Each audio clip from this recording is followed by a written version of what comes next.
Stoichiometry. Now, one of the early challenges we're going to have in this topic is just literally being able to spell the word with the O and the I and the I and the O. Goodness me. But fortunately, you're not going to lose any marks there. So what is stoichiometry? There's another way of saying it, which is quantitative aspects of chemistry, which is in fact even more of a mouthful. So let's put it into some more simple words. Basically, stoichiometry is about amounts of stuff. It's when you mix a bit of this with a bit of that and you make a bit of that. And you want to know, well, how much of this is going to make how much of that? So it's particularly amounts of stuff in chemistry or in chemical reactions. So that's not what you should write on your script if you're asked for a definition, by the way, but it is a nice description, amounts of stuff in chemical reactions. So where do we see stoichiometry in action? Well, on a large scale, we might use it in the smelting or the refining of metals. So for example, platinum, gold, iron is this example here. In an iron smelter, we have to mix the iron with some limestone and with some coke. Now, the guys in the accounts department are going to need to know how much coke and limestone do we need to order if we're bringing 1,000 tons of iron ore out the ground every day. So they're going to need to go to the chemists, the chemical engineers and so on, who would then track the chemical process, and they're going to figure out how much of all the ingredients they'll need on a regular basis to keep the process going. On another end of the scale, let's look at something much smaller in pharmaceuticals, making medicines and pills. Now, those pharmacists are going to need to know exactly how much of each chemical substance to put into your headache pill so that it doesn't give you a headache instead of taking your headache or pill, your headache away. So that's some of the applications of quantitative chemistry or stoichiometry. Now, day to day, let's put it into a more meaningful and closer to home example. What about baking in the kitchen? You want to cook a cake. Now, you can't just throw together, a few eggs, a bit of flour, a bit of sugar and so on. You've actually got to look at the ingredients that are required to make a cake. You're going to need so much flour, so much butter, so much sugar, etc., etc. Mix them together in the right proportions and hopefully you'll have a delicious looking cake like that one there. So these things in chemical reactions, it's not just random numbers. It's actually according to certain ratios and amounts, hence quantitative aspects of chemistry. So that is what stoichiometry is all about. Now, how do we know how much we've got of something? Well, we'd look at things like, for instance, the mass, how heavy it is, grams, kilograms, or the volume in milliliters, decimeters cubed. Now, those are things we're quite familiar with. You'd regularly, in Pick and Pay or ShopRite, wherever you might be, you would know the size or the feel of a 1 kg bag of flour or a 500 ml bottle of Coke. Those are masses, those are volumes, those are amounts of stuff. The problem with those when it comes to chemistry is those don't necessarily relate to the actual chemical reaction. Because chemistry, whilst we observe it on a macro level, we see things change color, we see things burn, we see things explode, it's all very exciting, we don't actually see the chemical reaction itself, because chemistry itself happens on a micro level. Let's take this example of making ammonia. We need nitrogen and hydrogen mixed together to make our ammonia. And literally, if we were to see this chemistry going down, we'd need one little molecule of nitrogen mixed with 3 molecules of hydrogen to give us 2 molecules of ammonia. That is our balanced chemical reaction. And those, you can see that the ratios have worked out quite nicely. We've got 2 of these atoms there. We've got 6 of those atoms there. And if you count on the other side, yes, we've got our 1, 2 nitrogens, and we've still got our 1, 2, 3, 4, 5, 6 hydrogens. So it's all balanced. Everyone is happy. We've lost nothing in the process. But the numbers are interesting here because those numbers of molecules is a ratio of 1 to 3 to 2. Now, this is the first time we're seeing that in a chemical reaction, there are literally numbers written into the DNA of the universe that will determine how we make ammonia. You can't one day just wake up and decide, I'm going to make some funky new ammonia that is 1 to 4. It's not going to work. You'll get something different. You'll get ammonium instead of ammonia. And so you can't fiddle with the universe, I'm afraid. Sorry, have a try, but don't blow the planet up, please. But you can have a crack at it, and the reality is each substance, H2O, works because it's got 2 hydrogens, 1 oxygen. Those numbers are written into the way that things are. So, chemical reactions work according to those same numbers. Now, we were talking micro level for a moment. Let's come back up to macro level. If we looked at, for example, the things we were talking about a moment ago, mass and volume, can I just say, oh, it's a 1 to 3 to 2 ratio. Let's cook this cake. Let's get 1 kg of nitrogen and 3 kgs of hydrogen. And we should get 2 kgs of ammonia. Nope, I'm afraid it doesn't work like that, because kgs, volume, some of these other things, ways of getting amounts, don't connect with what's happening on a molecular level. But let me introduce you to the mole. The mole is what does connect us from a micro level to a macro level. Let's see, the ratio of moles connects is the link between the micro and the macro, and therefore whatever's happening on a molecular level will also be happening on a molar level. So I can take 1 mole of nitrogen, 3 moles of hydrogen to get 2 moles of ammonia. Now, what is a mole? Okay, apart from the little critter that crawls under the ground with its eyes closed. A mole is a specific amount of particles. So this is a big number. You should have a chat about this in your class, because this number is ginormous. I'm just going to scribble at the top of this little page here. It's 600 million.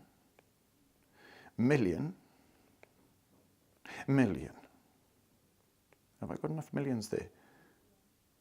1,000. Sorry, I'm starting to sound like a politician. But it's 600,000 million, or 600,000 billion. 6 times 10 to the 23. In other words, 6 with 23 zeros. Now that is a lot of particles. To give you an idea, in fact, this is a little challenge for you. If I took 1 little tiny grain of sand to represent an atom, and then I wanted to get a mole's worth of grains of sand to represent a mole of atoms, how many grains of sand would I need? Well, I'd need 6 times 10 to the 23. How many is that? What does it look like? Well, we've got a video on that you can watch one day, but it's a big number, believe you me. So a mole is a certain number of atoms. Like, I don't know if you've heard the word dozen before. A dozen means 12. If I ask for a dozen rolls, it means 12 rolls. If I asked for a mole of rolls, then, well, there wouldn't be enough room in the planet, basically, for all my rolls. So let's move on. Let's get into how we're going to actually use these values of moles and particles and even the mass and volume we were talking about earlier. The reality is they're all connected in a wonderful way. Mass and volume we spoke about, things that we know and love quite well. Particles, the actual number of atoms and molecules, all connect to the mole via formulas and equations. We can simply just do some mathematical equations to work out, to convert mass into moles, or particles into moles, or volume into moles. So it's like conversions. As an example, is if you wanted to convert rand into US dollars, you would look at the exchange rate, and the exchange rate would tell you that 1 rand is going to give you so many US dollars, or vice versa. So for each of these little conversions, there's a specific equation that we use. Now, have a look. Let's start with mass. This particular formula, you may well be familiar with it. Moles, which is the letter N, is equal to mass, actual mass, so that's what we would get if we put it on a scale, over big M, which is the molar mass. Now the molar mass is it's related to the relative molecular mass. So discuss this again in your class as to what does this molar mass mean. For example, H2O, just give you a little example here. H has a relative molecular mass of 1. Oxygen has a relative molecular mass of 16. So if it's H2, that's 1 times 2 is 2, plus 16, 2 plus 16 is 24. Haha, no, not kidding. 2 plus 16 is 18. Okay, so 18 is the relative molecular mass and therefore the molar mass of water. Okay, so 18, so we get that information from the periodic table. And we can do that for any substance. Look at the chemical formula, look at the individual relative molecular masses, and add them up, and that will give you the relative molecular mass. Meaning that if I had 1 mole of water, it would weigh exactly, or have a mass of 18 grams exactly. Okay, moving on. Let's have a look at particles. Now, we talked just a little bit a moment ago about that very big number, the 600,000 million, and that number has a special name, Avogadro's constant, 6.02 times 10 to the 23. That's the number that connects moles. It's like the exchange rate between particles and moles. So if I had 1 mole of water, I would literally have that 6.02 times 10 to the 23 particles. If I had half a mole of water, I would have roughly 3 times 10 to the 23. So it would be half the number of actual particles.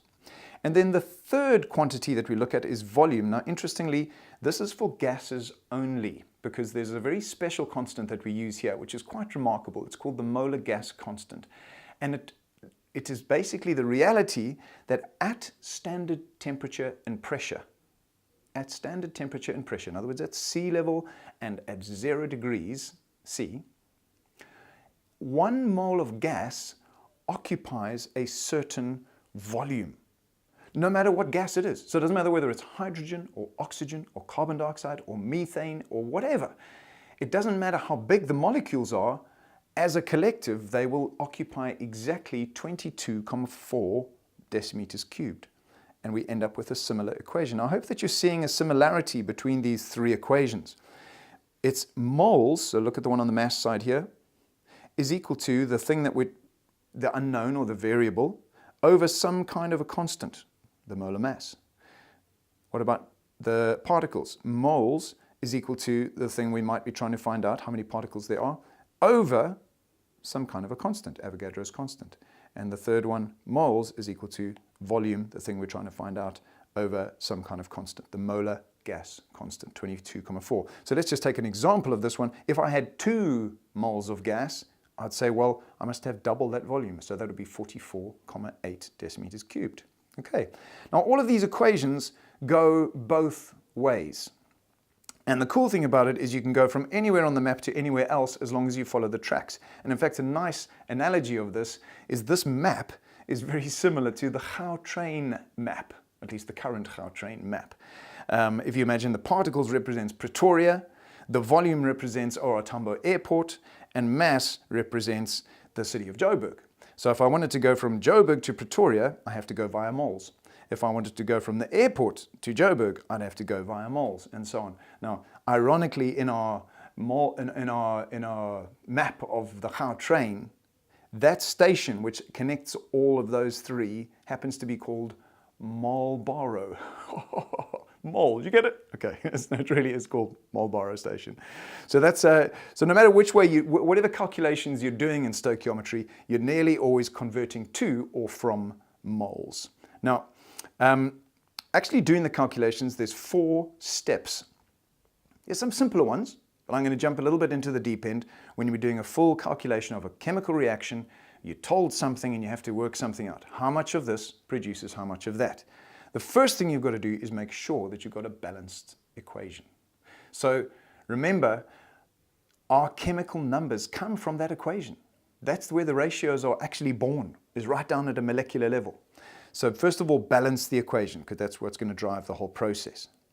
Then, whatever you're told, say a mass or a volume, use one of these trains, remember these these three equations here represent our trains to catch to the next station. So use one of those equations to convert what you know into moles. So if you're told mass, then you're going to be using which equation? N equals m over m.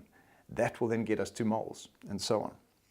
Once you're at Marlborough station, once you're at the molar level, then, this is an interesting bit, we're going to use the balanced equation and ratios to work out the moles of the required substance. Okay? So we catch our train to Marlborough station, as it were, we catch it, we convert our number into moles. When we're there, then we say, well, this number of moles would need so many moles as a ratio, therefore I can do my conversion. So I'll show you in a moment what that means. So we're going to use the moles that we've calculated to find the number of moles of the substance we need. Okay? Once we've got it into moles, well, then we're not at the final answer, because often the answer is asking for mass again, perhaps, or volume or something. So you need to catch the train back to wherever you are going or wherever you want to go. So you're going to convert the answer moles into the required substance, whether it's mass, particles, or volume of gas. So let's do a little example to bring this home. Let's say that 16 grams of sulfur burns in air. What volume of sulfur dioxide is produced? So let's look and see what we've got here. 16 grams of sulfur, that is a mass of sulfur, we're told that. It burns in air. Now, in air, what would it be reacting with? It's obviously going to be reacting with the oxygen, O2. And we need to find out the volume of sulfur dioxide produced, V of SO2, sulfur dioxide. And that's going to be what we're trying to find out. So step number one is to get a balanced equation. So let's see what we've got. Sulfur plus oxygen gives us sulfur dioxide. Cool. On the left-hand side, we've got an S. On the right-hand side, we've got an S. On the left, we've got two oxygens, and cool. On the right-hand side, we've also got two oxygens. So this is one of those super cool equations that just balances itself. It's going to be a 1:1:1 ratio. Now, next step is to take what we're given and convert it into moles. Catch that train to the central station. So for sulfur, which is what we're told, we're going to use N equals m over m. That is the mass train, as it were, to catch to the station. Moles is what we're trying to find. The mass is 16 grams. That's what we're told. And the molar mass of sulfur, you have to go to the periodic table, look at the molecular mass, and that is 32. There we go. Now, you can probably do that in your head. 16 over 32 is 0.5 moles of sulfur. So we've gotten ourselves to the central station. We got moles. Now, step number 3, use the ratios of the balanced equation to work out how much of the other stuff we're going to need, which is the sulfur dioxide. So what's the ratio of sulfur to sulfur dioxide? It's a 1:1 ratio. Super cool, super easy. So we've got half a mole of sulfur. Therefore, in a 1:1 ratio, of course, we're going to end up with half a mole of sulfur dioxide. Now, that's not our answer, remember, because the question is asking us not for moles, but for volume. So we still need to catch the train from our central station back to wherever we're going. In this case, it's to volume. It was like where the airport was. So we're going to need a different formula, a different train in this case for this one. Now, SO2, it's the volume train. It's the N equals V over Vm. Okay? N we know now. Oh, come back here. There we go. N we know is 0.5. Volume, well, that's what we're trying to find out. And the molar gas volume is the 22.4. So simplify that. 22.4 goes up to the other side there. Half times 22.4, well, that is 11.2 decimeters cubed of SO2. Boom! And that is our answer. So that's how you would do an example. This is a fairly simple one, but escalate as you get the hang of it. You can do more and more and more complicated ones. So let's do a quick revision of things. Remember this little map here. I'll help you find your way around between mass and particles and volume, all of which tell us how much we've got, but they're not useful in the chemical reaction. We need to convert them to moles. Once we've converted them to moles, then we need to use the ratios of the balanced equation to find the moles of substance B, and then we can convert that back into mass or volume. Okay, so that's our 4-step method. And remember, you might actually once in a while get a guest star, which is concentration being brought into this area of stoichiometry, because concentration also has moles in the formula. Now, even though it doesn't tell us exactly how much we've got, it tells us the concentration. It tells us a proportion of how much of the substance is there. So this takes a lot of practice. It can appear in equilibrium or acids and bases all over the place. You might find a bit of stoichiometry. So definitely worthwhile doing as much practice as you can, getting super familiar with this map and being able to find your way around the train and how to spell stoichiometry. Enjoy your calculations. Have fun. Ciao.